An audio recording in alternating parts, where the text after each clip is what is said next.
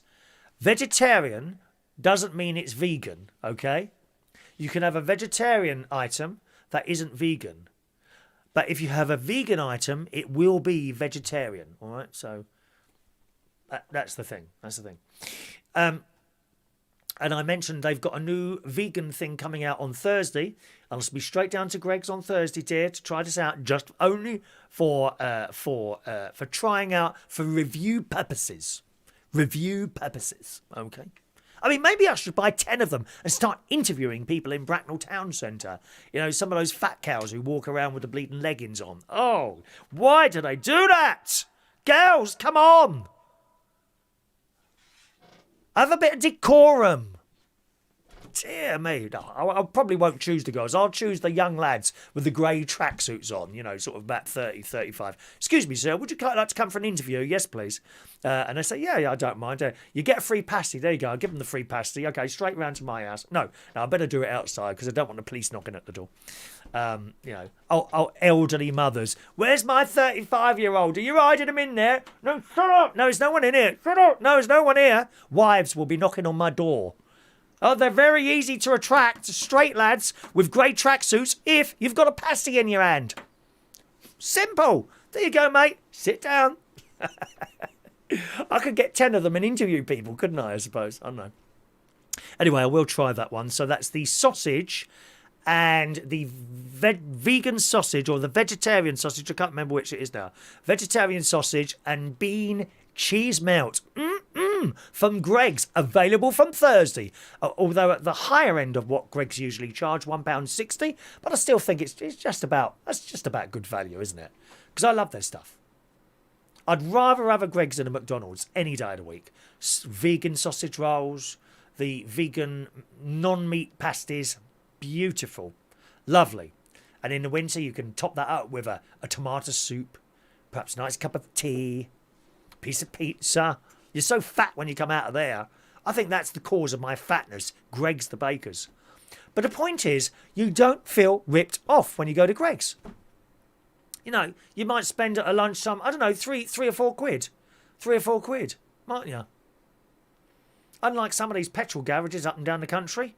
Oh, I've been ripped off again. I'll tell you about that in a minute. But back to this story. The Newcastle Greggs food on the go chain has released its first year, and it starts talking about money and all that business. And they're doing quite well. They're doing quite well.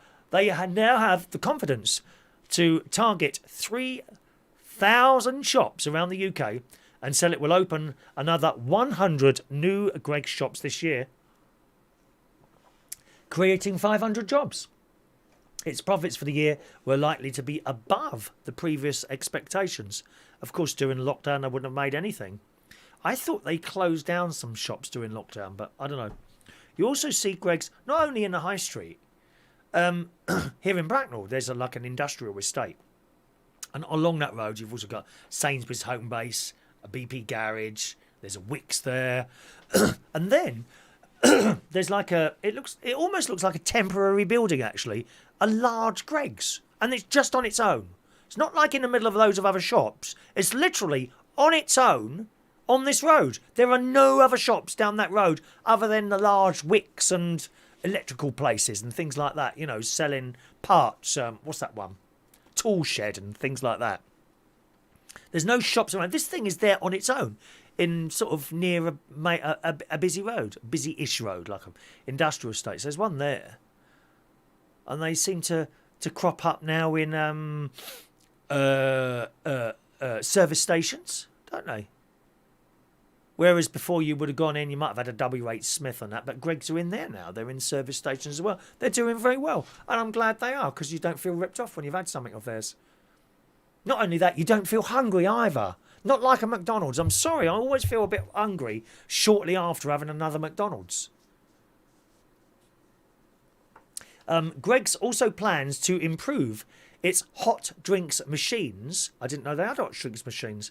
To include more options, including decaf and dairy-free hot drinks, while it said that its new stores would have kitchens that allowed customers to have customizable sandwich. Is that how you say it? Customizable sandwiches and pizzas. Ordered in advance. Good luck to them. Good luck to them. So if you haven't got one yet, you may be getting a Greggs on your street corner soon. It's good news, isn't it, eh? Very good news. Shania says, I am a social vegan. I'm avoiding meats. Very good, Shania. The jokes are pouring in tonight on the show tonight, aren't they? They're pouring in. Thank you for that, Shania. We'll be doing the raffle tickets soon. And talking of food, I've been ripped off again. And then last night, I found a very good value for money sandwich, right? So this is coming home on Friday. I meant to tell you this Sunday night. Coming home Friday afternoon, I left our... Oh, no, there's a new name for that now. It's no longer called the Lincolnshire Television Studio and Radio Complex, right? Now, this was said by someone on the radio show this morning who has renamed... He has renamed the Lincolnshire Television and Radio Super Studio Complex to the luxurious Waterside Media Centre in Lincolnshire, which I own. I own the luxurious Waterside Media Centre. Okay, so that is now how it's the Lincolnshire. We'll add Lincolnshire to that. The Lincolnshire Luxurious Waterside Media Centre, where your programmes sometimes come from on this channel and many others. Many others. Global, dear, global. I am a global, and he says, I am a global media personality. I wrote it all down here so I wouldn't forget it. I am your global... What a load of BS. I love it. I love it. That's Chris in Farnborough, isn't it? Chris in Farnborough. So when I was coming home, going to work on Friday afternoon, driving from the Lincolnshire Luxurious Waterside Media Centre, I got so far, and I had a little bit of time to kill. So I was a bit hungry. I hadn't had lunch before I come out. So I popped into a petrol station. This was an apple green or just apple? Apple green? I think it's apple green. Apple green service station on the A1M. So I popped in there. And once again, I made the mistake of not reading prices. And I picked up a bottle of Lucozade, cheese ploughman sandwich, and 2 bags of crisps, cheese and onion, and you know the little discos, the salt and vinegar discos, very strong, very tangy. We like tangy.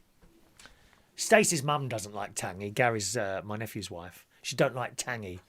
Rude. I gave her some of my Camp Vile stew. She said it was too tangy. What, do you want something bland then, dear? We'll get her a bag of chips next time. Rude. The lovely Michelle didn't like my food.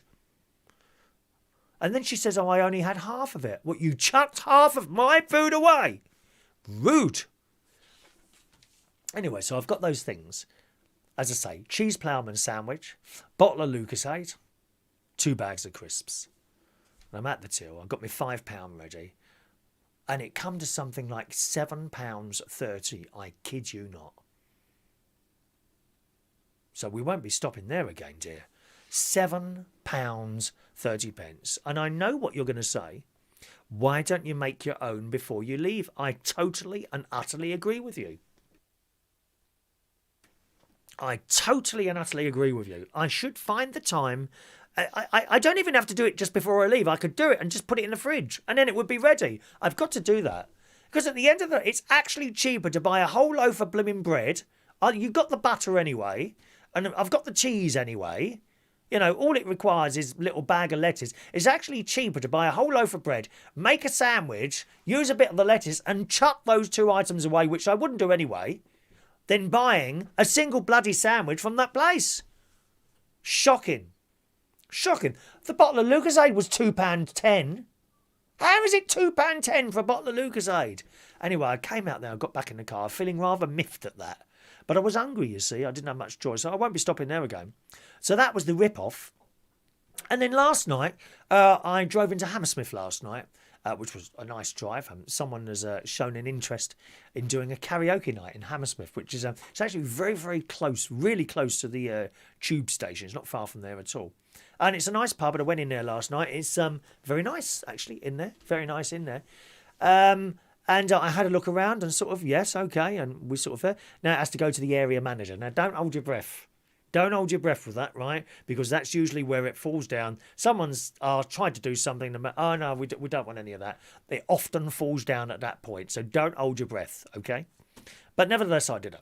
Anyway, so that was, I got there about 9:15. I left there. I was chatting away. I'm not known for talking a lot, as you well know. But I was chatting away to him. And I left there, and it was about 10:30, 25 to 11 by the time I left. Anyway, so I thought, I'll come home then. I'll come home. I try not to go into the BP garage because that's quite expensive as well for sandwiches. But I went on the M3 this time, and I knew I was going past a little convenience store on the A316, which is in Mortlake. Right, so I pulled over there and went in there. So, ever such a nice young Asian lad working behind the till. I said, "Hello, mate. Do you do sandwiches in here?" He said, "Yeah, just over there." Okay, thanks very much. And I went over to the sandwiches, and there is a cheese ploughman sandwich. How much? £1.49. Now, if they can do that in a convenience store, £1.49, why is it £3.5, £4.5 in a BP garage? Why is that? Greedy bastards. Greedy. £1.49 for that. I also picked up, I have to be a little bit greedy here, darlings. They had the £1 Walker's cheese and onion crisps. You know they're huge. They're actually not that huge, but they're big. £1 one of those. So that's £2.49, and a bottle of Volvic. What is it? Orange drink, which isn't fizzy. And one of those, and it's come to something like £3.40, £3.20, something like that. Very reasonable. So you see the difference there. How is it so dear? At some of these places, you really do get ripped off. But they will carry on charging those prices as long as people keep spending the money there, won't they? Shocking. Absolutely shocking. Right, shall we do the raffle tickets early-ish today? We'll do the raffle tickets. We've got one of these to give away on Thursday's show. If you'd like a raffle ticket for that, please text now, and you've got 10 minutes to do that. Text raffle ticket, please, and I'll read out your number if I can find the book. Oh, there it is. Here's the ones in here already. All right. Every time you see a live show, you will be able to get a raffle ticket when I say ask for your raffle tickets now, and I'm asking. If you want a raffle ticket, text in now 07451 287 337 and say raffle ticket, please. And hopefully that text will come in, and I'll give you your raffle ticket.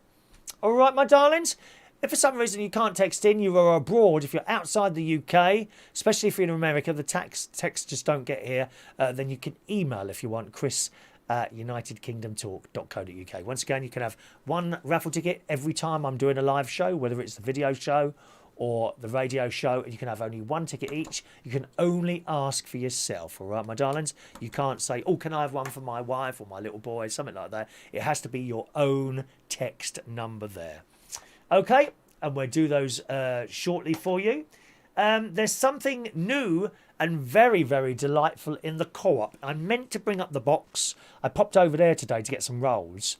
They're doing these ice creams. There's 4 in a box, and they're not expensive. I think they're about £1.60 for the 4.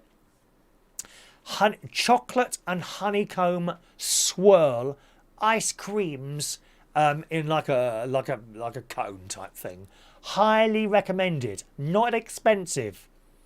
And if you're like me and you buy these tubs of ice cream in there and you have half of that, well, I don't think it's as bad as having half of one of those. I think it's less. On the other hand, it does have a wafer. And when you're just eating ice cream on its own, there's no wafer. I'm terrible with those tubs of ice cream. Terrible. I'll have half. Mind you, I used to have a whole one. I don't have a whole one anymore. I have half. We must restrict ourselves, dear. Restrict yourself. It's very important to do restrictions. Thank you very much. So that's something to look out for in the co-op. Absolute delightfulness, known as chocolate and honeycomb swirl ice creams. If you're still with us, Charlie, or if Ollie's there, get your mum to get one of those from the co-op. It's in the co-op, all right? Not expensive. All right? Have you ever heard of square waves? I've got a picture here. Look at this. I have never seen that before. Have you? Ever been on a boat or seen something like that? Isn't it odd looking? What do you think? Square waves. Very, very strange and mysterious things. I've been lucky enough to go on a couple of boats in my time. Now, I can't find the thing now. Where's my story there? Oh, just a minute. I can't find the damn story now. Isn't that strange and mysterious? Where's the story gone? Come on, hang on a minute. Square waves. Where's it gone now? I've lost the story here. Oh, it's not there. Hang on, let's just type it in here. It was in the Daily Star that I saw it. Can I find this there? There we go. There it is. There it is. I found it. In the Daily Star. You ever seen one of those? Because I haven't. I've never seen square waves like that. It's almost like, well, if I saw that and I was out, I would think there was something under the sea, wouldn't you? Like, I don't know, like a big sort of built like a Thunderbirds or something like that. A secret undersea city, perhaps, that is about to raise up. You raise me up, though beyond higher mountains. You raise me up. Yeah, that one. Anyway, this phenomenon apparently is called cross seas or sea squares, and it's believed to be dangerous. According to a 2006 study, this sea state is quite common, and it creates ship accidents occurring due to the weather changes. I bet you never knew this, did you? Square waves. It says the cross seas occurs when two separate weather conditions collide when moving in different directions, which kind of makes sense. As this square seas phenomenon is quite common, if you're in a situation where you can't get out of a sea, it can be very dangerous. According to a 2006 study, a large percentage of ship accidents happen as a result of the weather changes. And just recently, the topic became a subject of discussion, where one user had a grasp on the situation. He said, a cross sea looks beautiful from afar, but is actually very dangerous. And it's two weather systems colliding. He said the waves from the older weather system continue on until they dissipate, and the ocean becomes a swirling, dangerous place for swimmers and boats. Have you ever seen that? Have you ever seen that? Have you been on a cruise or a boat before, I wonder? Have you ever been on one of those? Was it a bit bumpy? Have I done one or two? I think I've only done one, actually. I've done one cruise a long time ago now, to Mexico. And one day, it was quite rough one day, and this thing was going up and down like that. I remember getting onto the boat, and I thought, I won't need anything seasickness stuff or anything. Don't need anything like that. Anyway, so the boat took off, and very quickly I feel ill. Oh, I don't feel right. Anyway, I went down to sick bay. I feel really sick. He said, okay, just take that. There you go. Gave me a pill. And I tell you, in half an hour later, it was gone, and it never came back. How good are those pills? Didn't need one again. Not at all for the whole week that I was on this boat. Wonderful. And there was a couple of times where it was a bit rough, but it's kind of part of it, really, isn't it? I remember being on the promenade on the boat. Would you call it a promenade on a boat? You know, the bit where you stand around the side and just look out. And this particular night, it was quite late, about 10, 11 o'clock at night, and the moon was full. And it was just a line of light coming from the moon across the sea. It was beautiful.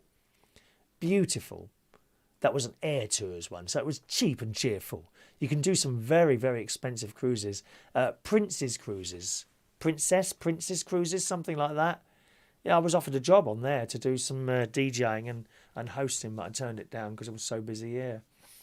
You know, I had a lot of different little jobs here. You know, work there that night, there that night, there that, and to give all those up for one job is probably not a good move. But of course, you would get to see the world, and that's part of it. The money isn't good on cruise ships, but these people do get to see the world.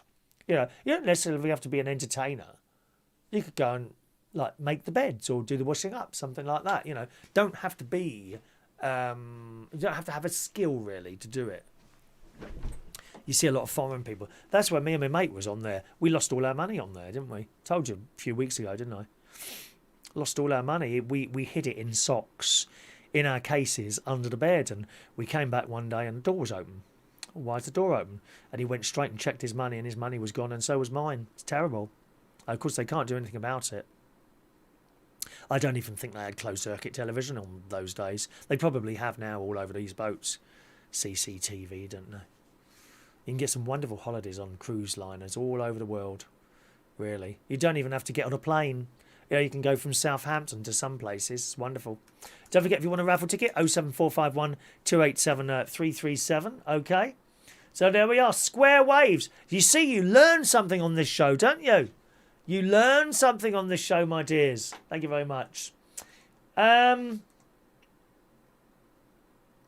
else have we got here today? The Aldi checkouts. Are the Aldi checkouts too fast for you? Oh, you poor old souls.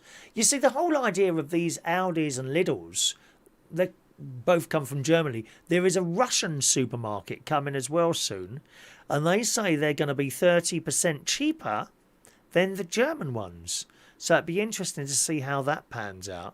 I think they were going to open one place, but now they want many more than one.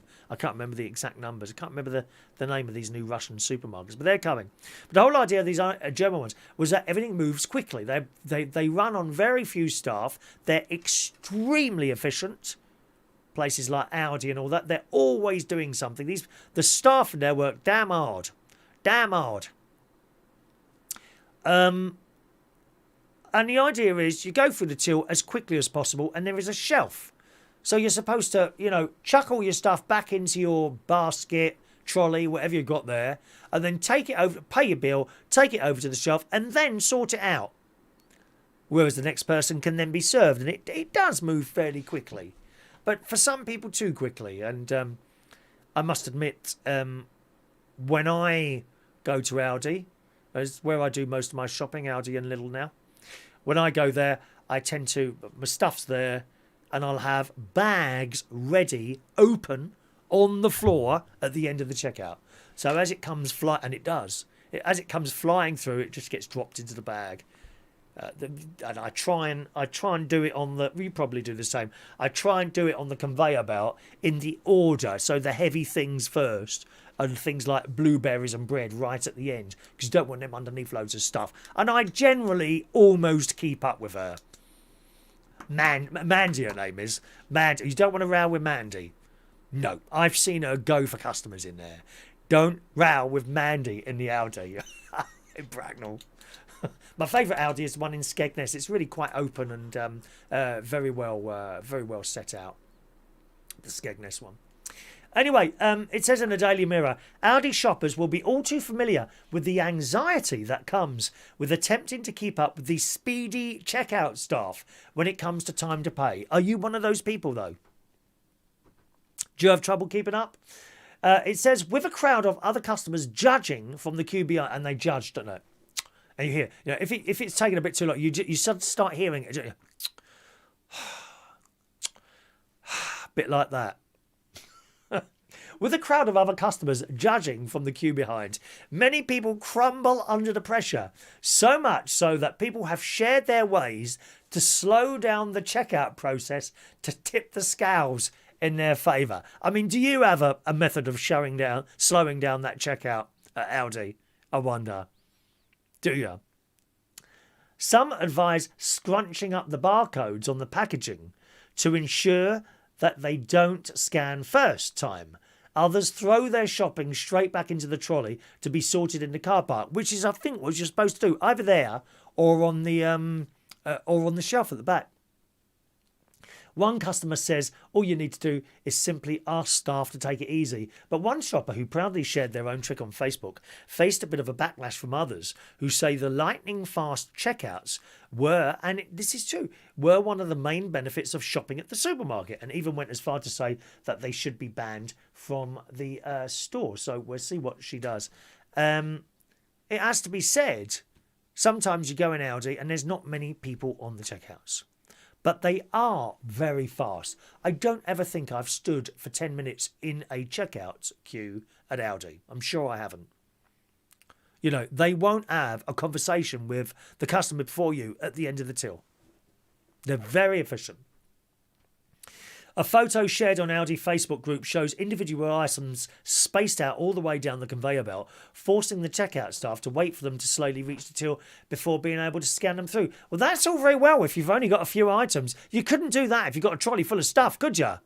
I mean, it'd take you longer to do it, wouldn't it? Unless you've got someone at that end. So, say you're like a couple or two people going in there, right?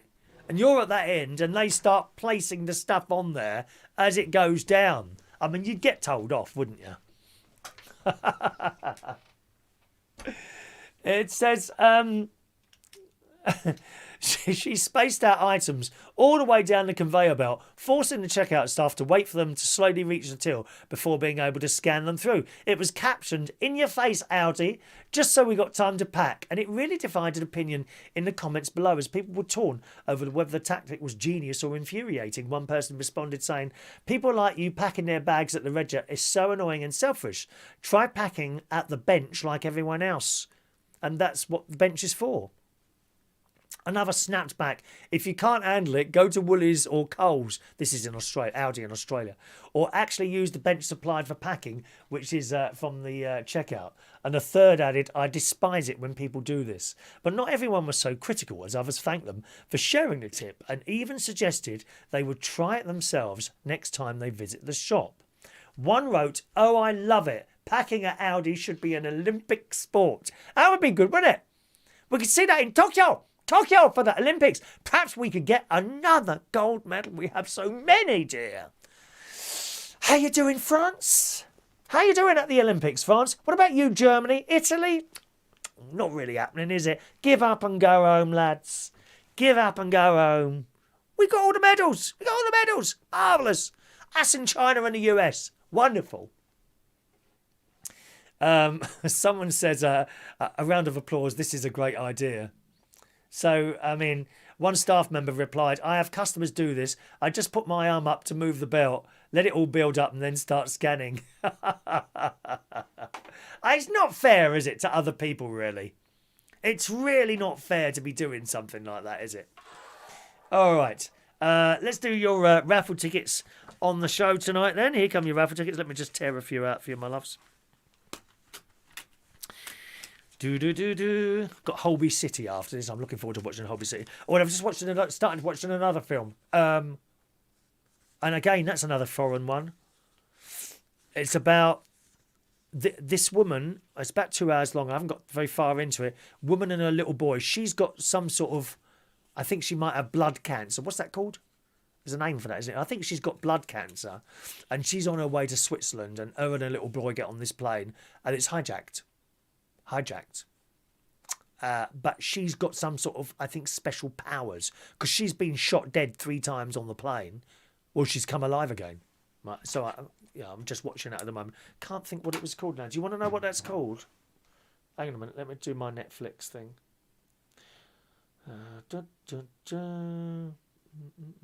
One moment, please. We're trying to connect you to Netflix. There you go. Netflix. Click on Chris. As my list is Blood Red. That's it, is it? Blood Red Sky. There it is. Blood. Is it that one there? That one there. Blood Red Sky. Okay. It's another dubbed film, actually. Another dubbed one. I don't know why I keep getting dubbed films suggested, but you don't realise until you've clicked on it and it starts and you think, oh, hang on a minute, that voice is not moving at the same time as the picture. Are we watching GB News? You know? Oh! Don't even go there. So, I meant to say this. After I got back from the swimming, I put the news on, as I normally do. BBC News. There she is. Yes, it's the Scottish midget herself, little Nicola Sturgeon. Oh, hey, we do. Let's have a Scottish referendum. I'm not sure if that's a very good Scottish accent, but I tried. Please, I do try. There she is. I thought, oh, I can't be listening to her. So I'm flicking over. Sky News, she's on there as well, giving it all that. I went to GB News, right? And they're talking to each other and say, okay, we're going to go to so-and-so now. I can't remember his name now. Who's outside the Scottish Parliament or wherever it is. And hello to you. And he's standing there. Well, I'm not kidding you. This kid is about 10 years old. He's about 10 years old, this kid. Right? And he has no experience whatsoever. It's a joke. And she says, and hello to you. And he says, and then there's this long gap. Look, not the satellite bounce. I don't know why there was such a gap. He says, hello to you. Hello. And then nothing. And they're like, okay, can you tell us about the Nicola Sturgeon thing? Is that happening at the moment? Well, we're still... this is the same time. I've just seen her on BBC One, BBC News Channel and Sky. We're still waiting for her to get up at the moment. We're not quite sure what time that's going to happen. Often they say it's going to be... This was 10 past 2 this afternoon. Often they say 2 o'clock or 2:15, and they usually appear at some point. It can be quite late, 2:30 or 3 o'clock. So we're still waiting for her to get up at the moment. And I'm like, what planet are you on? She's already on. I mean, talk about... Oh, it gets worse and worse, that GB News. It's such a shame. We were so excited by having a new news channel. We got Nige on there now at night. I was watching him a little bit tonight. He was talking about the migrants coming over and all that business. I quite like watching him. Yeah, he's all right. He used to be on LBC. I gather what happened to LBC, all the lefties on there said they were all going to leave unless he got the sack. That's what I heard. I don't know if that's true or not. Anyway. So he was arcing on. It was something else he was arcing on about that. But God knows what's going on at GB News. And once again, I'm watching Nige tonight, just before I came up here, and his synchronisation went out again. It's just a joke. They don't seem to be able to sort it out. They got people leaving left, right and centre. It's all gone terribly wrong there. Will it survive? I don't know. It's got quite a lot of backing behind it. I think £60 million they got, which means it's okay for 2 years. They can keep it going for 2 years. But I don't think there's anyone watching. I mean, how can you get that so badly wrong? This afternoon, Nicola Sturgeon, she's on the BBC One, Sky News, turn on to GB News. No, she's not got up yet. We're still waiting for her to start. Hello? Are you with us? Really bad over there. Awful. Anyway, that was another muck-up on GB News. I did find a little article in the Evening Standard, which was printed... when did this come out? 1 day ago.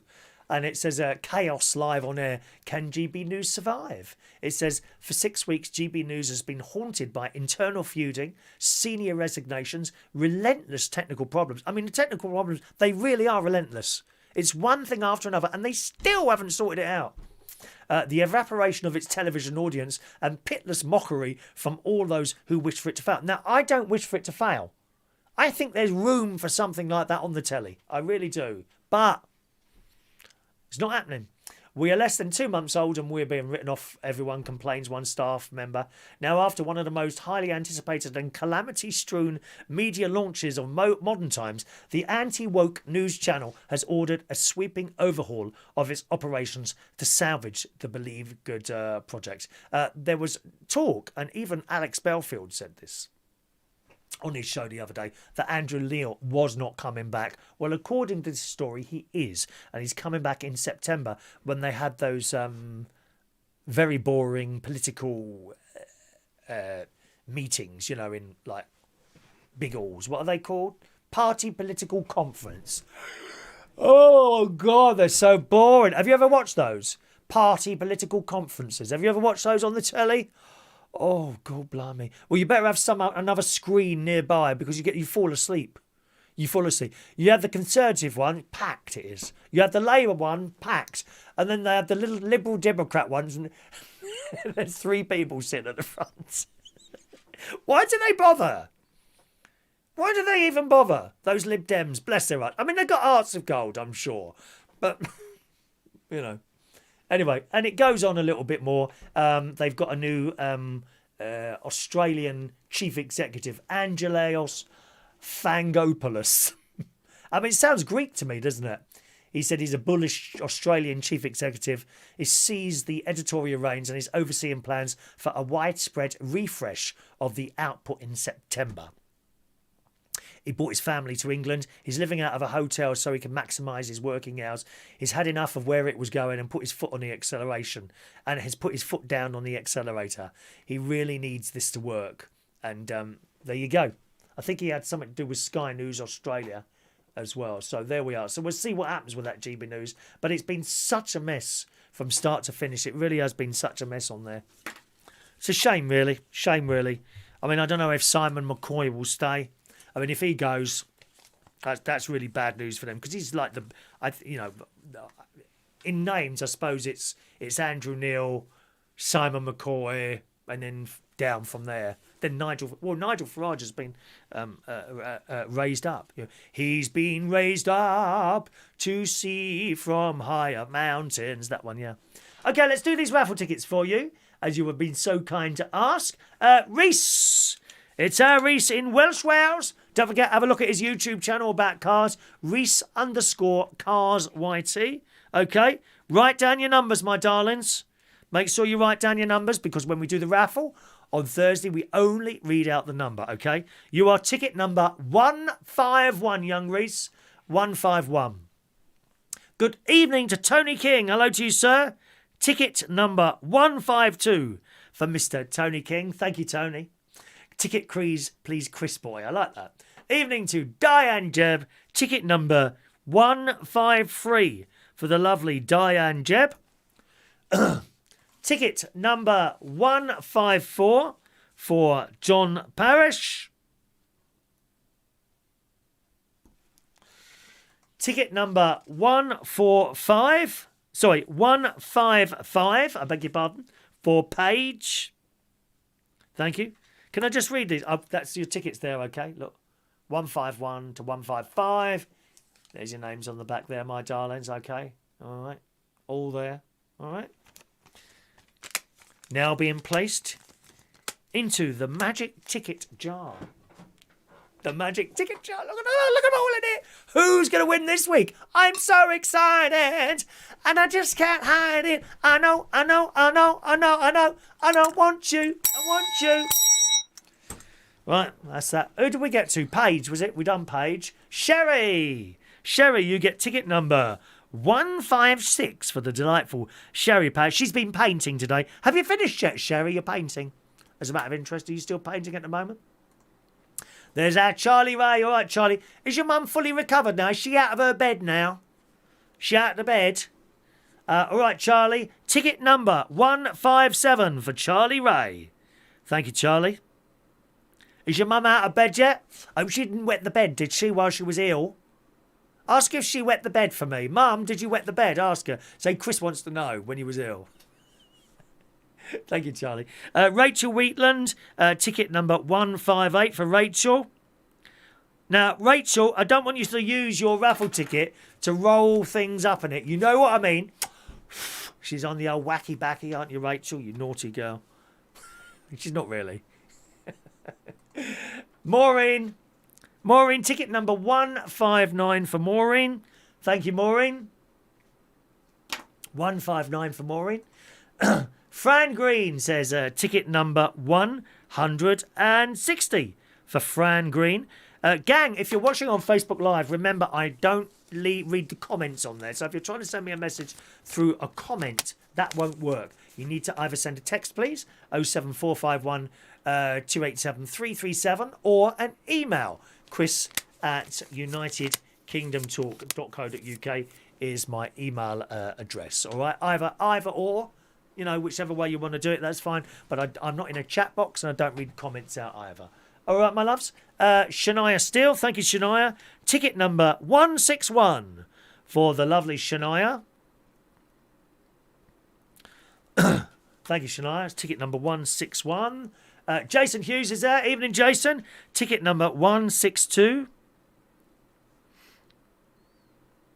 Hope you enjoyed the Greg's news, which was sourced just for you today, Jason, just for you. Peter Lake says there's an Aldi in Boston and Sleaford. I've been to the Boston one. Not keen on the Boston one. It's a bit crappy people in there, to be honest. You know, dodgy people in there, I think. He says, good evening from Peter Lake. I like your sunflower shirt. Thank you very much. Yeah, it's nice, isn't it? This was a present from my friend Adam the Plumber. We don't see Adam the Plumber much anymore, do we, on here? We noticed that. He's just bought a house, Adam. Very pleased for him. Vera. Vera's choice in the morning. Reach on air. Vera says Sainsbury's do the same thing, as we had to scan reps per second to meet the required target for each member of staff. Oh, you're joking. Do they time you? Do they time you to see how quickly you can get customers through? That's unbelievable, isn't it? That's some saddo's gone round with a notepad, that is, Vera. Oh, well, actually, it takes 6 seconds to do. One of those type of people. Otherwise known as arseholes. You know, create difficulty for people. The same sort of people, they walk up and down with a trolley to see how long it takes to put tins of soup on the shelf before you move on to the next one. Excuse me, it took you 2 minutes to fill that shelf. I've done it myself and it only took 1 minute 50 seconds. Can you tell us why? One of those sort of people. Arseholes. Creating trouble for decent hard-working staff. That's what they are, my love. Thank you, Vera. Ticket number 163 for Vera. Thank you, Vera. Vera's choice in the morning. Reach on air. Yes, tomorrow morning. Gary Ross. Why do you say tickets, please, Gary? One only, dear. One. Ticket for Gary Ross. Number 164 for you, Mr. Gary Ross. Thank you. Charlie, his mum's fully recovered now. Thank God for that. I'm pleased about that, my love. Pleased about that. Sherry has finished painting the wardrobe and jet washed the carport too. She don't stop, does she, Sherry? She don't stop, dear. You know, that bleeding lazy husband of yours, what does he do? What does he watch you from a chair? Dishing out instructions. Yes, I bet he does. Paige likes the blue jacket. Thank you, Paige. It's nice, isn't it, this? Right, that should be all the raffle tickets. If I missed someone out, please speak now or forever hold thy tongue. Have I missed anyone out with the raffle tickets? Speak now, 07451 287 337. I'll just check the emails as well, see if anyone's asked my email. Hello to, it's Angela Walters, who's in Melbourne, Australia. Evening, Angela. Hello, where we are a breakfast show in Australia. We are a breakfast show. Good day to you, Angela. Angie. He says, hello, Chris. She says, hello, Chris. Sorry I haven't been contacted for a while. Hope everyone is okay in the UK and sending my love. That's from Angie, who's in Melbourne. And that's actually, that's where I think, am I right in thinking that I think that was the first Aldi I ever went into, the one in Melbourne. You'll know the one, Angie. It's almost your very old-fashioned swimming pool is very close to there. Is that all the raffle tickets then? Stand by. Lines are closed. No more raffle tickets. That's it. Too late. Too late now. Should have asked earlier. Should have asked earlier. You want more raffle tickets? Then join me tomorrow morning for my radio show, gang. That's on at 9 o'clock in the morning. There it is. Chris Reardon in the morning. Reach on air. Around about 2 minutes past 9 tomorrow morning. Join us there and you can have more raffle tickets, eh? Life just gets better and better, doesn't it? It really does. Okie doke. 25 past 9. Let's open the phone lines for a while, shall we? Just a moment now. There we go. Lines are open. If you want to call in, 020 8144 3477 is my phone number. We have, as always, operators standing by to answer your calls and put you directly into the studio, gang. 020 8144 3477 is my local London number. Give us a call if you want to call in, or if you don't want to call in, that's fine as well. I'm quite happy to sit here talking away to myself for hours on end, as I usually do when there's no one else here. All right? 02081443477 is my local London number, and operators are standing by immediately to take your call and put you through to me, all right? Rachel says, I would never touch that stuff. No, me neither, love. Believe me. Nasty. I can't stand the smell, Rachel. You know that. Don't forget you have plenty of head to slap, Chris. No one's noticed my haircut. Very disappointing. No one's noticed my haircut. I done it special for you. Cut this yesterday morning, I think it was. I found a good time to cut the hair is just before you go swimming. Then you don't have to pay for the water for a shower because you just use the shower in a swimming pool afterwards, don't you? Eh? Good idea, I think. There we are. Now, what else have we got on our show today? Let's have a look. Come on, lads. Man up. I mean, honestly, this is pathetic. This is pathetic. Come on, boys. In the Daily Mirror, this was on the news as well. 2 teenagers have appeared. Thank you, Shania says, have you had a haircut? Thank you, Shania, for noticing. I will assume that you sent that text before I mentioned that. Thank you, Shania. Shania's noticed I've had a haircut. Eh? Do you know, I've just... As soon as I saw I thought of that question on the wheel again. What a bunch of thickos on the wheel. They had a question. I read it out on the chat on the radio show. One of the questions on the wheel was, one of the subjects was hymns. And the question was, the hymn, Morning Has Broken, what bird is like the first bird? And the answers were, I don't know if I've still got this in front of me. Actually. Oh, here it is. It's here. It's all crossed out because it's been done. Oh, it's all this preparation here. You think I just turn up here and do nothing, dear? No, it's all prepared. Yes, on the wheel. The subject was hymns. In the hymn, Morning Has Broken, what bird has spoken like the first bird? Is it robin, sparrow, blackbird or cuckoo? You know the hymn. Morning has broken like the first morning. Has spoken like the first word. That one. What was the answer? Was it robin, sparrow, blackbird or cuckoo? Well, play along now, gang. If you know what it is, text in your answer. What's the answer to that? The wheel. In the hymn Morning Has Broken, what bird has spoken like the first bird? Was it robin, sparrow, blackbird or cuckoo? See if you get it right now. And we'll see about that, all right? We'll see how we do that. Thank you, Shania. We got one coming in. You're correct, that person. Anyone else? What do you think it is? Morning has broken like the first morning.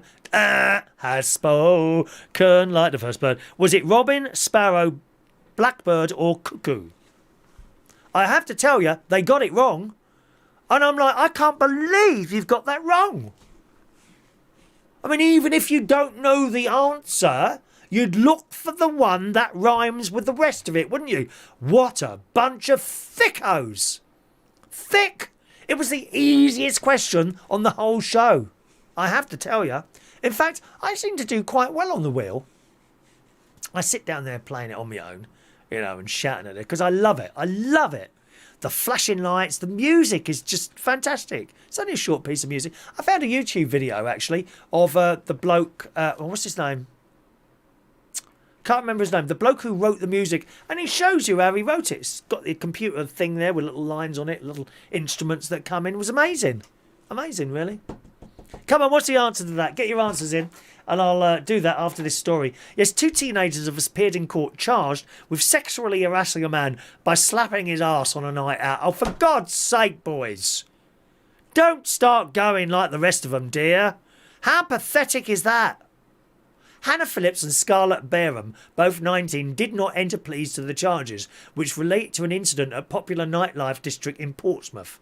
The slap is said to have occurred in the Guildhall Walk area of Portsmouth late last summer, which is home to a number of nightclubs.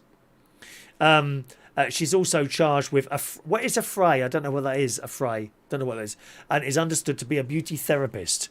And they're from Bedhampton. The pair appeared at Portsmouth Magistrate Court alongside a third 19-year-old, Fiona Hoyle, who is charged with affray and assault, causing actual bodily harm on a woman. Well, that's a different thing altogether. But it don't say anything about the bloke. I mean, is that where we've got to now? Well, it's probably a boy. Probably a young boy, I would imagine, sort of round about 20 years old. That's a young boy, isn't it? He's a young boy to me, anyway. 20 years old. They've slapped his arse. He's only gone and reported them. I think there's more to it than that. I can't believe that. I mean, I actually pray. When I go to work, I pray that people will slap my arse. Only certain people mind. No mingers. Don't do mingers, please. Come on, lads. A little slap on the arse. And you're reporting her to the police. Do us a favour. Man up. Man up, for God's sake. But I think there must be more. When I saw the word affray, that's an attack, isn't it, an affray? Is that like a physical attack? I think it probably is. So, I mean, fair enough if that was. But if it's just a slap on the arse, I'm sorry. I'm really sorry. No, I'm not having any of that. Ridiculous. Man up. Some of you boys are lucky. I've seen the state of some of you. You're lucky to have your asses slapped. I don't get mine slapped anymore. I used to. Oh, well. Maybe in another life, eh? By the way, I've got another wheel type question on the show for you tomorrow morning. So join us at Reach on Air tomorrow morning, okay? Right, let's see some of your answers here. I think you've got them. You've almost all got it right. Rachel says Blackbird. Thank you, Rachel. Fran Green says Blackbird. Thank you, Fran. Andy says Blackbird. Thank you, Andy. Shania says final answer, Robin.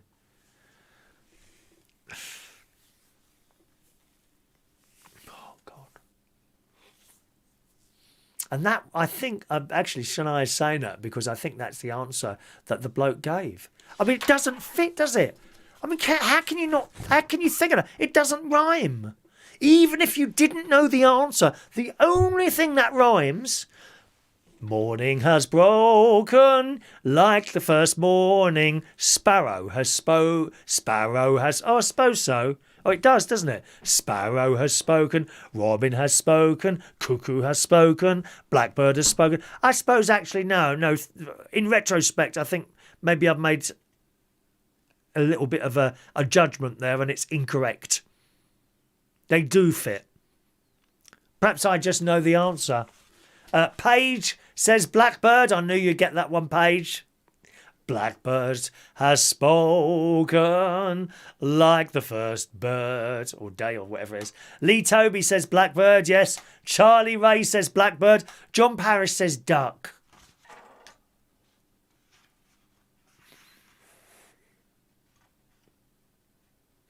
Sherry says Blackbird. Yes, Sherry. Hello to Paul in Cornwall. Evening, Paul. It's been on Reach at 8 o'clock this afternoon. Isn't it Ross on tonight? Oh, no, he's on now, isn't he, Ross? Gary Ross, emu. It's not even in the answer. Are you watching this channel properly tonight, Gary? I shall have a word with Leslie. Shall have to have a word with Leslie. Either that or I might have to send down Mandy Davenport. Emu. And John Parrish, duck. Are you paying full attention to the show tonight, dears? I don't think you're paying full attention, are you? No, I can't have it. Mandy, are you available tonight? Yeah, John Parrish and Gary Ross need a bit of a spanking tonight. Thank you. Jason Hughes, was it a dodo? It's not on the list, mate. Look, not on the list. Dodo. I mean, this is almost as bad as taking one of your calls. Dodo? Mandy? I don't know if Mandy's with us tonight. She may have to come round there. Leslie Ross, frog.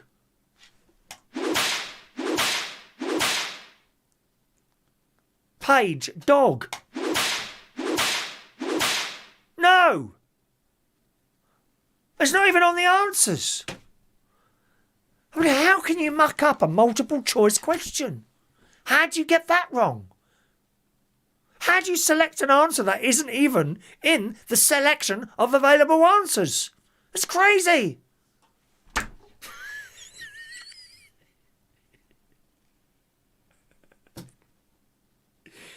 Oh, God blimey. There's Mandy. Yeah, problems, Mandy. Paige, Leslie... Are you going to be busy tonight, Mandy? I'm sorry to put all this on you.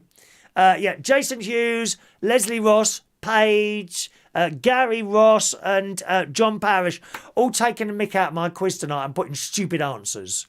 Punishment must be delivered. Thank you, Mandy. Leslie Ross says frog, as I say. Thank you, Mandy. For it's always there.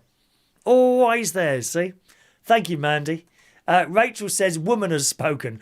Woman has spoken, and you will obey. That's how we should change it. Morning has broken like the first morning. Woman has spoken, and you must obey. Or you will get it right in the mush.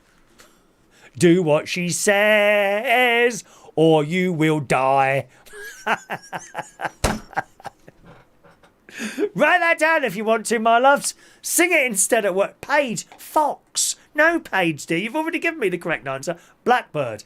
Bye-bye, blackbird. Leslie Ross says blackbird as well. Thank you. Shania says, did you know the answer to the other hymn question?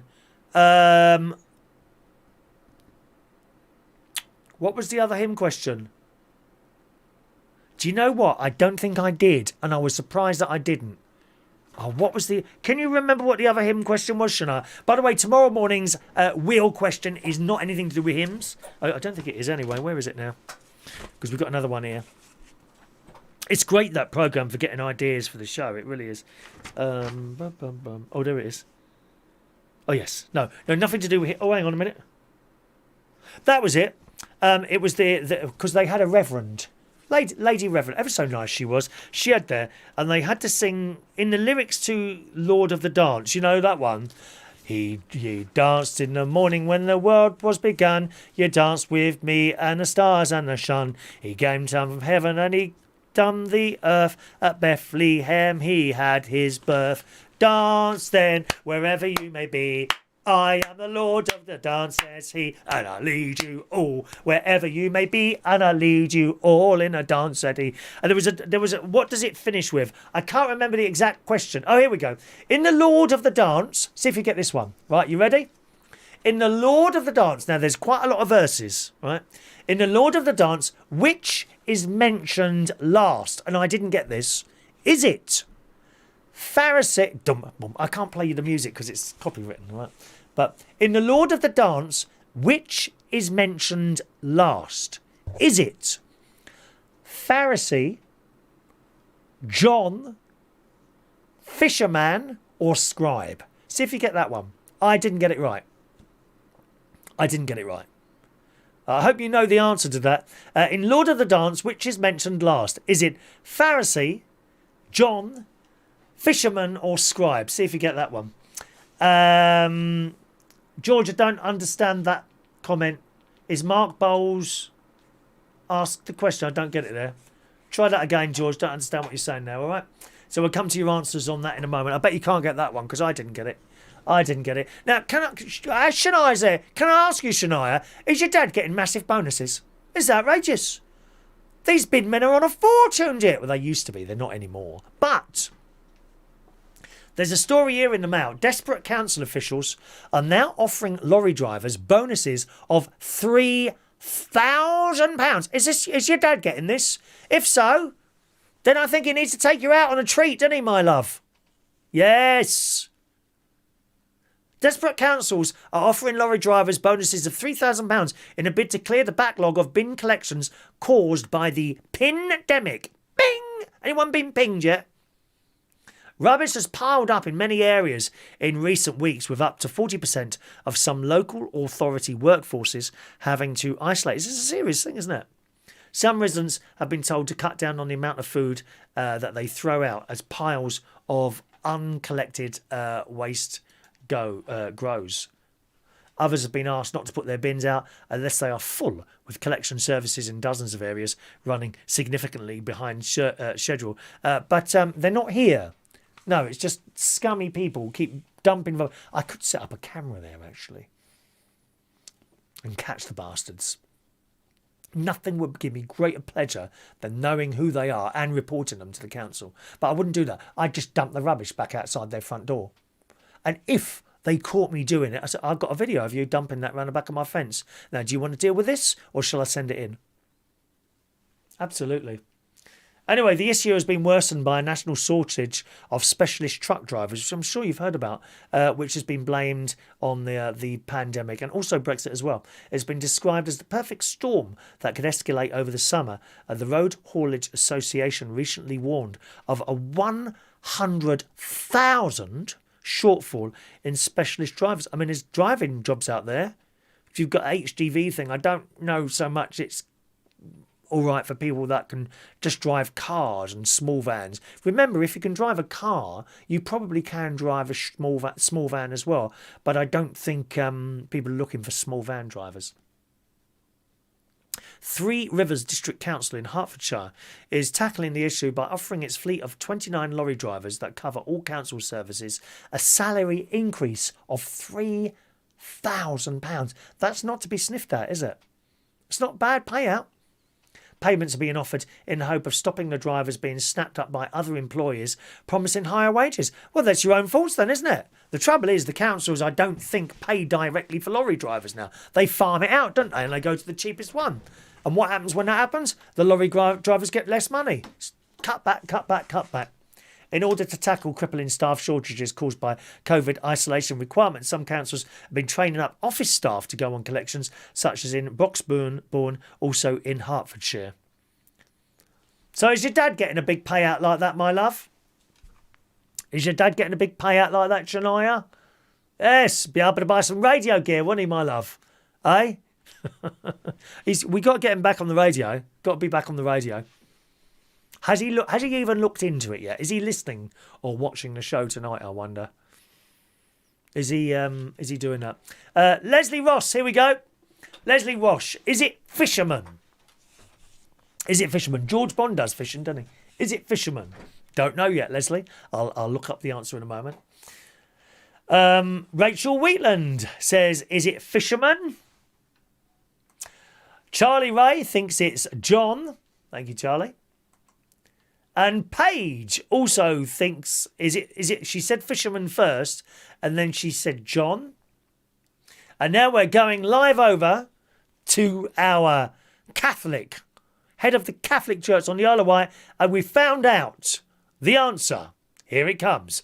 I shall now burst, not burst literally, I shall now burst into song. Paige says, is it John? Here we go. I danced for the scribe and the Pharisee, but they wouldn't dance and they wouldn't follow me. I danced for the fisherman, for James and John. They came with me and the dance went on. So it's John. John is the answer. John is the answer. Paige says it's John. Dance then wherever you... Have I got any binoculars here? Not binoculars. Tambourines. No. Dance then, wherever you may be.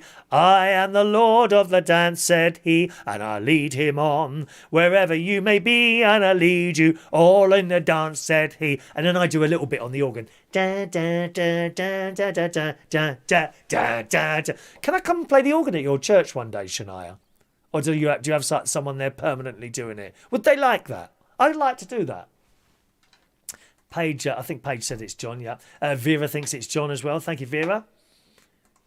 Let me just check my email, see if we've got anything on email there. Thank you, Reese. Reese has subscribed to the channel. Thank you, Reese. If you're new here, feel free to subscribe. The more the merrier. This is the only channel on YouTube, right, with more videos up there than subscribers. I think that deserves a little award, don't you? A little award should come to me for that. I think so. Anyway, that's the hymn. Thanks very much for advising us. Our Catholic advisor there, Shania Steele. Thank you very much for that, Shania. Can I just ask you, underneath the little thing is a thumbs up and a thumbs down. Can you click the thumbs up? That's a like. If you can like the show, that helps with the YouTube algorithm type things there. All right, my darlings. Here's another reason not to fly anywhere. Oh my God, Daily Mail reporting. A new computer system at the UK border is crashing repeatedly. That happened at McDonald's the other day. when I was taking my nephew and two of his children, great niece Evie and Harry. I said, let's go to McDonald's, and we went there. This is the one in Boston last week, and there were cars reversing out of the drive-through. What's going on here? And all the systems had crashed. They couldn't do anything. This is the thing these days, you see. When something like that's happened, that's it. They have to close. They can't do. Oh, can we give you the money and work? They can't, and they're so thick they can't work it out anyway. Oh, well, that's a burger, 99 pence, and a bag of chips, 99 pence. So that's 9. They can't do it. They can't do it because it's not on the till system.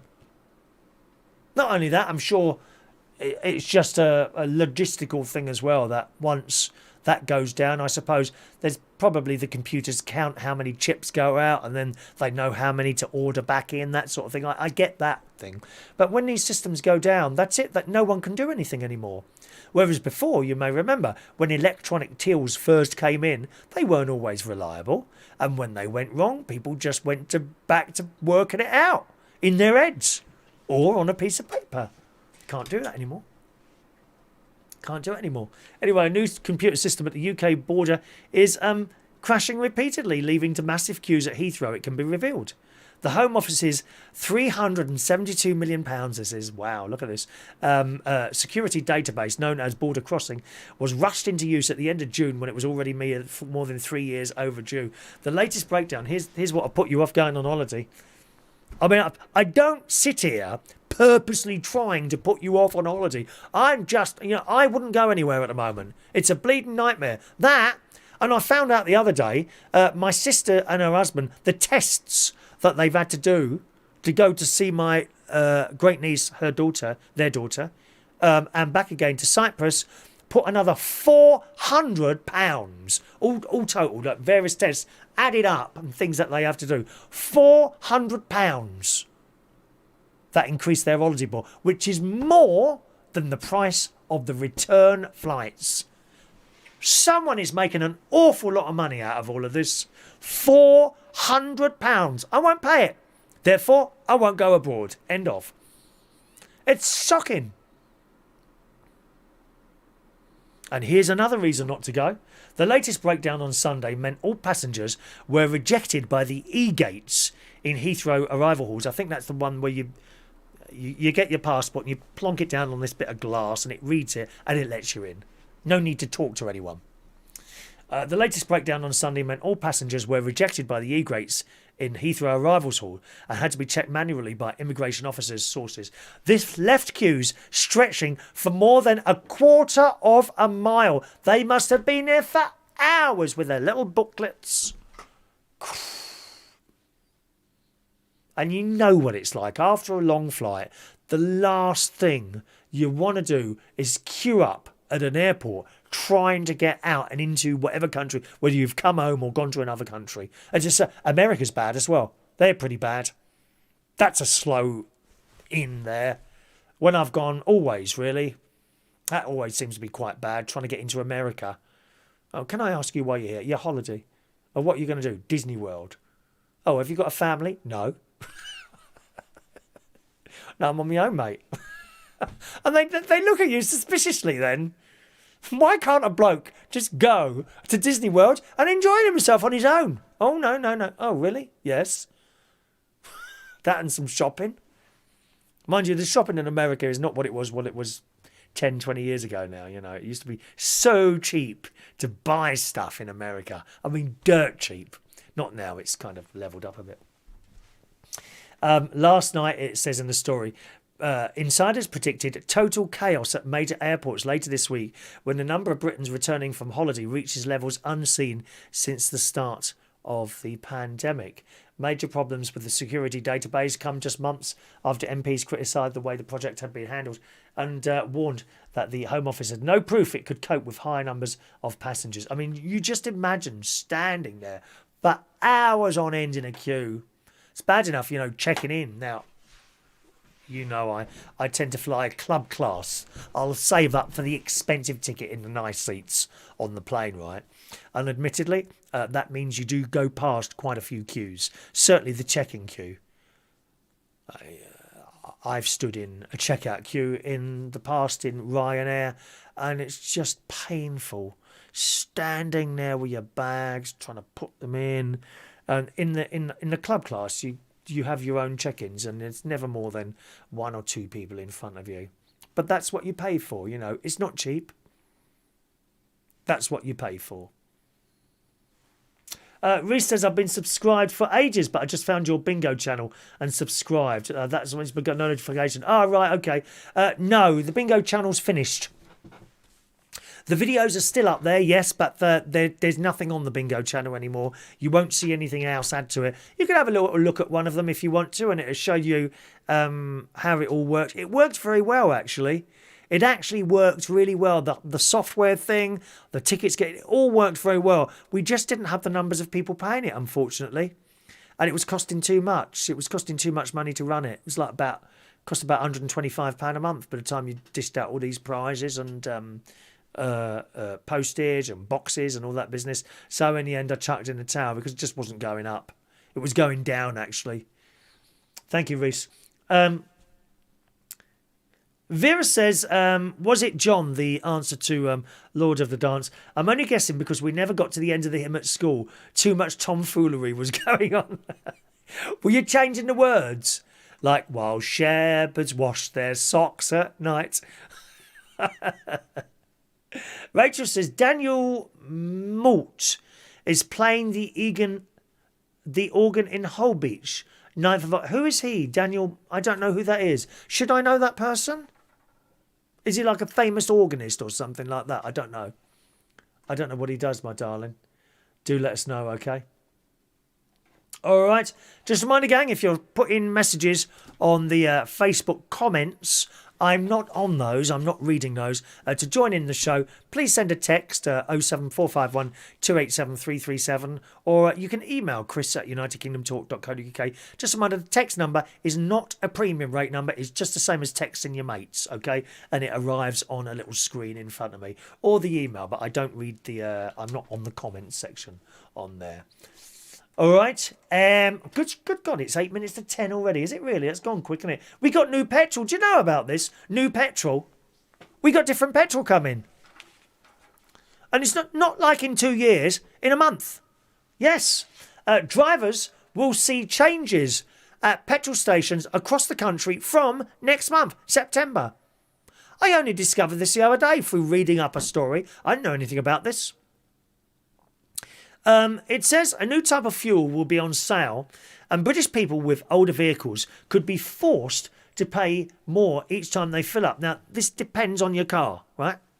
It says greener E10 fuel is hitting forecourts from September, replacing the current standard for unleaded petrol, which is E5. Now, that will be your basic bog standard unleaded petrol, okay? None of this premium or ultra or any of that business. This is your usual, the one that most people will fill out with, the little one with a green sticker on it, you know, unleaded. They're changing it. The switch from E5 to E10 will help reduce CO2 emissions and tackle climate change, the government has said. So that's the reason. It says new E10 petrol contains up to 10% ethanol, a higher amount than the 5% ethanol of E5. All cars can use E5 petrol, but there are an estimated 700,000 vehicles, which is not a small amount, is it, which are not compatible with the E10 petrol. Now, those drivers will still be able to fill up at the forecourts, but you're going to have to fork out for the pricier stuff, you know, like the unleaded ultra or unleaded what's the other thing? Premium, unleaded extra. I think they call it different names. You're going to have to start using that, which, as you well know, is dearer than the normal stuff. I don't know if changing from E5 to E10 will increase the price. No doubt that some of the petrol companies will try that one. Oh, well, it's dearer to produce, therefore it's got to go up again. I'm sure you're aware how dear petrol has suddenly become. Well, that's been going up all year, hasn't it? It says these drivers will still be able to fill up at forecourts, but will have to fork out more for premium price petrol. Super unleaded. Anyway, that's another one, isn't it? Super unleaded will remain at 5% ethanol, so it can still be used by these older cars. But the premium petrol costs more than normal unleaded, and at current prices is 11.3 pence per litre more expensive. Now, I love this. Years ago, we changed from talking in prices from gallons to litres, right? And you know why they did that? Because it doesn't seem like it's that much. 11.5 pence a litre? Oh, it's not too bad, is it, eh? You know, how much is that? It's not bad, an extra 11 pence a litre. Hang on a minute. Times that by 4. So that is 44 pence per gallon. It's about 4 times. Approximately. It'd be 3 point something, you know. So say it's 4 times. That is like 44 pence a gallon more expensive. Not an insignificant amount, is it? It says filling up the average-sized family car will cost about £6.22 more each time. Shocking, isn't it? Unleaded petrol, it says it's currently at 1.30 1/2. I got mine... believe it or not, there's a cheap BP garage here. It's just off the M25 on the A30 turn-off. So you come off the M25, A30 going away from London. You go over a roundabout towards Egham, okay? Past, on the left-hand side, well, it's not actually on that road, it's kind of down a side road, but you can see it. Go past the Esso, carry on straight road, roundabout there's a BP garage on there, and it's always reasonably priced. I think I paid £1.28 on Friday night. Asda is the cheapest place for petrol, always Asda. And it says diesel cars are not affected by the change. So we got new petrol. Don't know what else to say about that, really. You haven't got much choice. We're going to have to use it, and that's it. Hope it won't damage cars, really. You never know, really, till you try it, do you? I see none of you replied to the question I had about the car. Perhaps you don't know either. I'll ask again, just in case anyone else has joined us. So I had the car salesman ring up at Toyota today. He said I can have a new car. He said, you won't have any deposit to pay, and the payments go down £60 a month. Why would they do that? What's the benefit to them for doing that? Is it because my car just happens to be quite valuable at the moment? Because I did notice on a news story the other day that SUVs, and my RAV4 is an SUV, the second-hand SUV market has gone crazy at the moment. People want them. It could be that. What I'll do, I think I might do I might go down there, actually. I don't know what to do now. I don't know what to do, really. But is there a catch somewhere? Vera says all Sainsbury's tills run on Windows. When it goes down, we can't serve customers because nearly everything has a barcode. Oh, God, blimey. Yeah. Beep, beep. Do you like doing that? So Vera. Beep. Are you a checkout girl or a shelf girl, or do you do all the jobs, Vera? As a matter of interest, because I don't know. I don't know what you do. I assume you do them. Hello to Steve Murray. Hello, Steve. I don't know if you was at the beginning of the show, Steve. The texting service wasn't working for O2, GiftGaff, and is it Virgin customers on Sunday night. I didn't get the text at about 12:30 at night, unfortunately, but it is working now. Steve says, I accidentally filled up with a new E10 and my old car drove fine with it. There you go. I didn't know they had them in yet, Steve. I thought it wasn't coming until September there. So thanks very much for that, Steve. Rachel said they wouldn't even let you take a car without put down a deposit. Sound dodgy to me. Oh, it can't be dodgy. Can't be. It's a Toyota garage. I've bought cars from there. This would be what? 1, 2, 3, 4, 5. I'm on my 5th car from that garage. They don't sound. They're not dodgy. Don't forget, I do have a car at the moment that I have on PCP. You pay so much a month. Now, if that's got a lot of value in it, there is the deposit for the next one, you see? I'm not quite sure how it works. Reese reckons there must be a catch, but it also might be like my uncle's VW Amarak pickup truck. After the whole Dieselgate, they now want to buy them all back and forget it all happened. And they offered him more than it's worth to buy it off him, but he rejected the offer as he still regularly uses the truck. Yeah. Lee Toby, now he will know about it. Used cars have gone up massively, but they do want the business. I'd read the small print first and consider options, even electric. I have already considered electrically. I don't know if you were you with us last couple of weeks ago. I test drove a Skoda electric. Wonderful. Driving an electric car. It's fantastic. Fantastic. Everything was great. I like the chunky look of the Skoda. It looks chunky. It's not sleek at all. You know what I mean? It looks chunky. I like that. It's big inside. Very big. Driver's seat, not very comfortable. Okay? Maybe I needed to adjust it a bit more. I don't know. But the biggest problem with it was the entertainment screen. And it was lagging, you know? So you'd do something like that and then you'd wait. It's not a long time. Maybe half a second, and then it would do what you just told it to do. Most annoying. Very annoying. And it's the same infotainment system. It's exactly the same car as a VW Golf. A VW ID4. That's what the bloke at Skoda told me. He said it's the same car, just a different shape round the outside. And $5,000 less. It was a lovely car to drive. Really. I liked it. Very much. Very much. I don't know. Nice decisions. I've got 10 months to run on my one, and this is sort of, I usually go about 6 months to go, then I go and change it. But yeah, it's all money. But the temptation is the 60 quid a month less payments. You see, that's the temptation now for me. Thank you. But Lee says used cars have gone up massively in value. Yes, I'd seen this. I've seen this on the internet. Thank you, Lee. Vera says it looks like the lorry drivers are going on strike. The supermarkets will suffer. Yes, as you mentioned there, yeah. Mick, your car will be the deposit if it's on PCP. Yes, indeed. But maybe the catch is the car is actually worth that, right? The deposit is only that. They're saying my car will cover the deposit, and they're making that. That's the catch. It's got to be, isn't it? Don't you reckon? So ideally, I value that car. You can do this all online now. Type in your registration number, how many miles you've done. It's completely clean, my car. I say clean, you know, could do with a clean, but you know what I mean by damage. It's as far as I know, it's completely clean. I do all that and then do a valuation and go down there with my valuation and see what they're valuing it at. Hang on a minute, I've just done this. You know, if it's that much different, could be. It's got to be that, hasn't it? It's got to be that. Vera, you'll only get 3 wheels instead of 4, she says.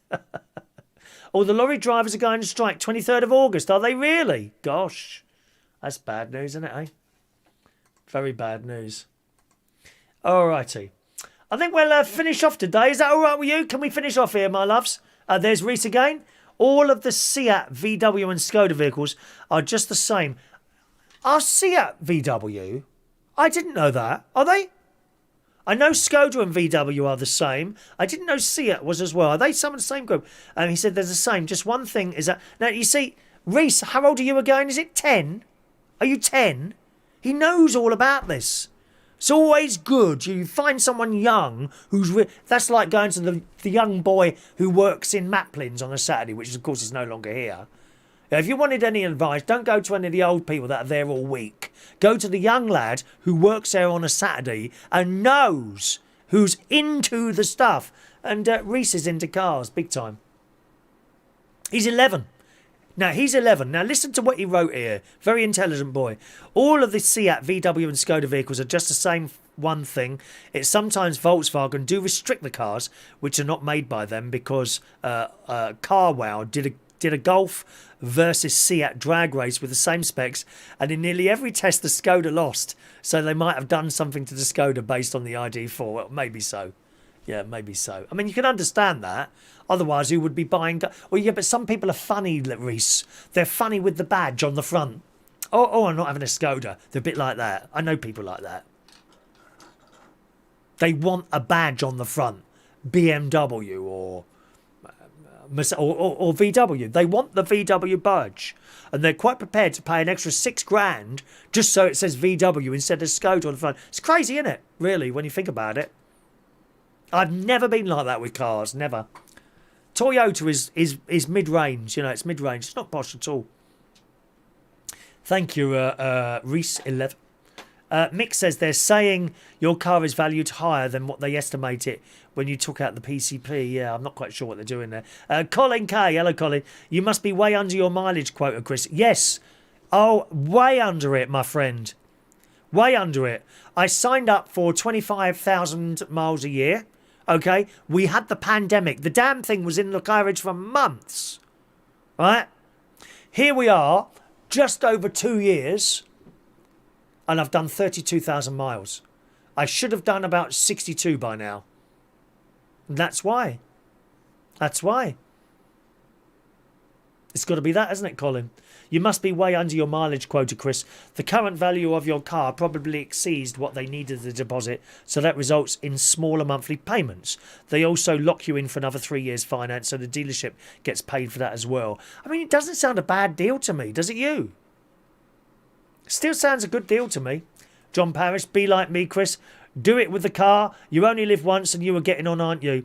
You know, John, for all those stupid jokes and comments that you send, you are absolutely right. Other older lads, and you are an older lad, you know, you're not offended by that. Other older lads say stuff like this to me. You only live once, buy it.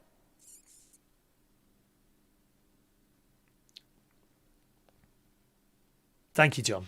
Thank you, John. I think you're absolutely right. You only live once, and you are getting on a bit. I don't know about getting on. Who knows? Could get to 150, 200 years old. Might die in the next 10 minutes. You never know. And if I do, please make sure you share this show. We need the numbers.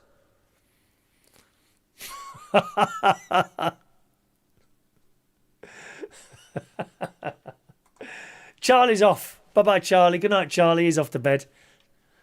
Reese says people are still likely to shy away from Skoda because they are seen as budget cars, but nowadays they are very nice and comfortable and reliable cars. Yes, I think they're wonderful cars.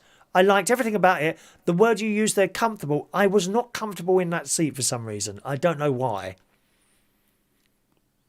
I think I had a little bit of a thing because I'd never ever driven an electric car before. And it may be that while I was sitting there, I'm concentrating more on feeling this car. And let me tell you, when you put your foot down in an electric car, it's instant. Now, it's not something that I do. I do not need to beat people away from lights or travel along the motorway at 100 miles an hour. I don't need to do that, right? But when I tried that Skoda, we found an open bit of dual carriageway. Let's just try this out. And I put my foot down. My God, did they shift. Really. Unbelievable. That being said, my Toyota RAV4 is like that. If I put the foot down, gosh, it shoots off very quickly. And Reese also says, one thing with the badge thing, you get a Lamborghini or the Audi equivalent. A Lamborghini Urus. Is that the name of the car? Is it Lamborghini Urus or the Audi equivalent? The Audi one is much less priced, but yet people want and buy the Lamborghini, yet they're exactly the same car. Yeah, underneath and on the body, just the badge and parts of the interior, but people pay over £10,000 difference. There's a lot of money in it. Well, it's like Toyota and Lexus. I think they're the same car, aren't they? Toyota and Lexus. That Lexus, isn't that the luxury brand of Toyota? I think. Colin, you can't go wrong with Toyota. I think it sounds pretty good. I think it's pretty good. I do. And £60 a month will go a good way towards tax or insurance. Yes, it will. It will, won't it? And it could be the in-between car, so maybe not electric yet. As I say, Toyota's first all-electric car is the Toyota BZ, if you want to look that up. Beautiful car. That comes out next year, but we don't really have a time next year. I'm thinking probably summer, by which time I'll be right at the end of my PCP contract with this one, because I've only got 10 months to run now, you see. I suppose I could do it in between. I'm just not quite sure about it. Reese, Toyota and Lexus are pretty much the same. Just Lexus is the luxury brand, as you said. It's basically just interior and a few cosmetic differences. Yes, Reese. Actually, Reese, you're probably knowing you're into car, there are some quite a lot of YouTube channels. Very quite blokey, if you see what I mean. And these boys on there, they generally have lots of people on the screen, and they're all talking to each other there. And one of the things they seem to talk about a lot is cars. Jason Hughes would be able to help you with that, actually, with some of those YouTube channels. He's on them all. And my nephew does a YouTube channel, The Project Man. He fixes things. His father, Butler's Empire and Retro Restore channels he's got. But I don't think they do. Oh, yes, my brother-in-law certainly does cars. And my nephew, I think he's done cars on there as well. But there are quite a lot of YouTube channels, and all these blokes seem to know each other. Now and again they even pop on here, but it's very different to what I do. They're like talking about cars and mechanical type things, which I have no knowledge about at all, I'm afraid. You know, I wouldn't sit here and pretend that I know. Some of them pretend they know, and I'm sure they do. I wouldn't sit here and pretend to be an expert on something ever. You know, I know about certain solar panels. I know quite a lot about solar panels because I've got them, and I'm into that. You know, if you said, "Well, I'm thinking about getting solar panels," I could probably give you my thoughts on that, or music, or even some computers as well. I'm not too bad with computers as well. Reese says, with a Skoda, what about it? I felt uncomfortable because in most modern cars you can adjust the side bolsters, headrest, and rear of the seat. It was the seat. It was the driver's seat. I don't know. I was a bit like that. I can't tell you exactly what was wrong with it, to be honest. I might even go and have a second test drive of one of those. It was very reasonably priced. If you got the bog standard model, which is normally what I do, I don't. You know what? Because these days, you know, you go into the car showroom and there's your price. Oh, now what extras would you like? None.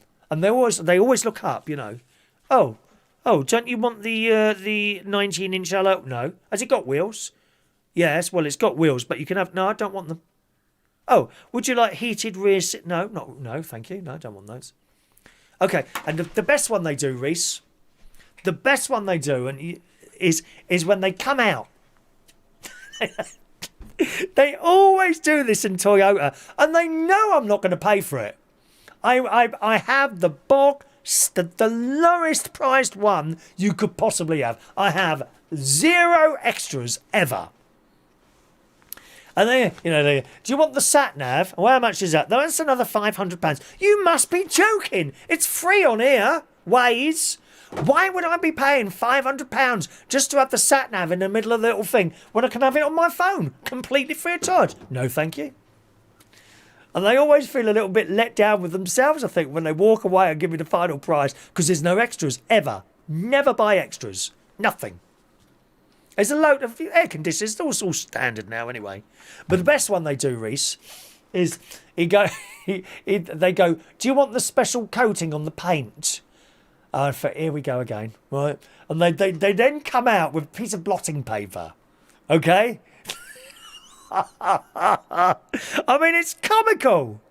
They come out with this piece of blotting paper, and he pours a bit of water on, and he said, there you go. Can you see how that water is sinking into the blotting paper? Yes. Well, that will happen to your paintwork unless you have the special coating, which is £500. No, thank you. Oh. Well, it'll make your paint last a lot longer. I said, well, I don't think it will. And you know what? I did have it once. The blokes, he said he put it on there for me free of charge. It wasn't ordered, but when I went to pick the car up, this shiny, clear stuff, like a lacquer, I suppose, had been put on the car. And he said, I managed to get that done for you, no charge. I reckon they did it by accident. I can't believe a salesman would do something for nothing. I'm sorry. Don't believe it. And I know, you know, there's nothing wrong with the paint. I've had that car 2 years. Nothing it could do with a wash, I'll be honest with you. I'm not someone that washes the car often enough. I just don't bother. Don't bother. And it gets pretty bad in Lincolnshire, to be honest. You know, you wash it there, and then you drive back to the luxurious Waterside Media Centre, where I do my shows from in Lincolnshire. And I get back to the car, and it's already dirty again up the sides because the mud is all over the place up there. Filthy place, Lincolnshire. Filthy.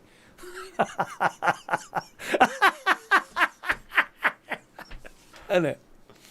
There's no point. You give it a wash, and it looks like it's new. And I haven't paid £500 to have some bleeding lacquer put on it. Not paying any of it. No. No extras, thank you very much. You go online now. You can't order a car. Build your car. Oh, Christ. Just give me the price of the basic model. I don't want to build a car. People sit there, don't they, on their laptops and oh, I'll have those wheels.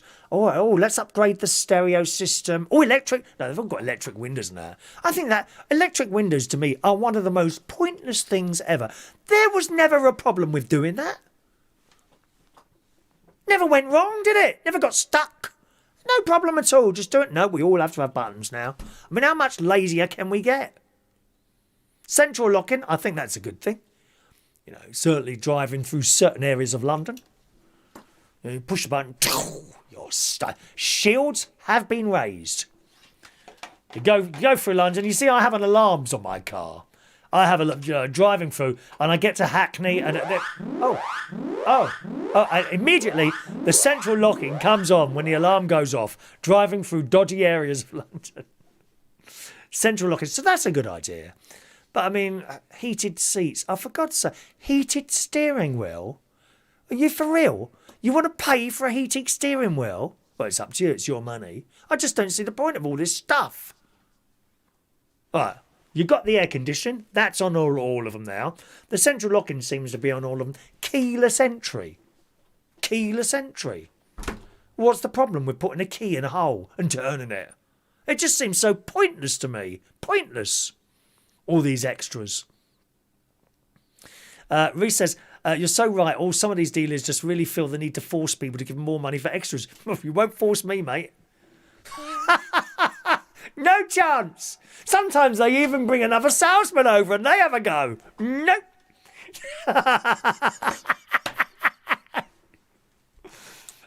Absolute bare minimum. I want a metal box on 4 wheels with a decent radio and cold air and hot air. That's it. Don't need anything else. Oh, Reese, I know Project Man, Butler's Empire and Retro Restore. I really enjoy their channels. In fact, it was Martin from Retro Restore and Butler's Empire who recommended me to... You know that's my brother-in-law, don't you, Martin? He's married to my sister. Recommended me to you a few months ago in his Sharon's birthday and the videos when he was fixing your caravan. And I also watched a load more car channels. So you already know about them. Good. He says, people are lazy nowadays. They need windows that go up by the push of a button. It's a pain when it breaks. Yeah, I had a VW Golf Mark IV years ago now. I had a Mark III, was fantastic. Then I had the Mark IV. It was constantly having electrical problems. One of which was the damn car windows kept stop working. That car, that door, then that door, then that door. Oh, nightmare. Nightmare, Mark IV that was. But it's a pain when it breaks, like my dad's window broke when it was down on his car, and it was down for ages before he got a new part and had to replace it himself. Yeah. Colin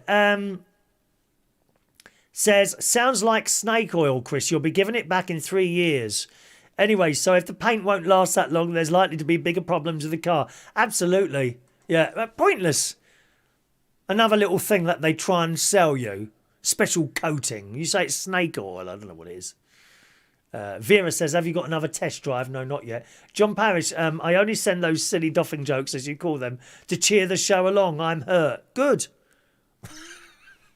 But I just wish they were funny, John. That's how it is.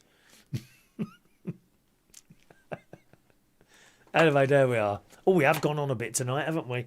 Sorry, gang. It's like 10:15 now. We have gone on quite a bit tonight. Anyway, we'll wrap it up there. Oh, by the way, BBC television on the iPlayer, Baptiste. I've now finished that. I won't tell you what happens. It's great, the whole thing. Baptiste, Series 2 on the BBC iPlayer. Episode 3, I think it was, the fantastic twist in Episode 3. When we find out who the what's going on with the sons who were abducted. It's great. It's really great. Do have a look at that. BBC iPlayer, my love. All right? iPlayer on BBC iPlayer. Baptiste. Rachel's just said, ask Alexa, is there a ghost in my house? I can't really, because... Oh, I can. I'm now going to say the word, everyone. Hang on a minute. Alexa, volume 4. Alexa, is there a ghost in my house? Welcome to Ghost Detector. Highly advanced astral plane sensors allow me to detect ghosts, phantasms, poltergeists, and other unearthly beings. Can you hear that? To use Ghost Detector, simply say Alexa, launch Ghost Detector. Alexa, launch Ghost Detector. Hold on, the Ghost Detector is acting up. Please wait for 45 seconds. Oh, I don't know what's going to happen. Can you hear that? I don't think you can hear that, can you? I'm not sure that you can actually hear that. Have we got to wait 45 seconds now? I'm going to wait 45 seconds and see what's going on there. Alexa, Ghost Detector. Sorry, I need to recharge the Ghost Detector. Alexa, stop. Not working. Don't seem to be working, Rachel. Either that or I'm not being patient enough. One of the two. Thanks for joining us on the show tonight, gang. Now, don't forget my very good friend, Ross Patzelt, is on the radio right now. Why don't you go and join him? Okay, reachonair.com. He's a lovely chap. You'll enjoy his show. Really nice bloke he is. Ross Patzelt on the radio right now. Go to reachonair.com. Okay, our next chat show will be with you on, what is it today? I can't remember what it is today now. Our next chat show will be for you on Thursday, isn't it? On Thursday night. Next chat show will be on Thursday night, boys and girls. I do hope you'll enjoy, be able to join us Thursday night at 8 o'clock on this channel. I'll be back on the radio tomorrow morning, 9 o'clock, reachonair.com, just after the 9 o'clock news, all right? Okay, thanks for watching and listening. I'll see you again very soon. Have a good evening. Bye-bye now.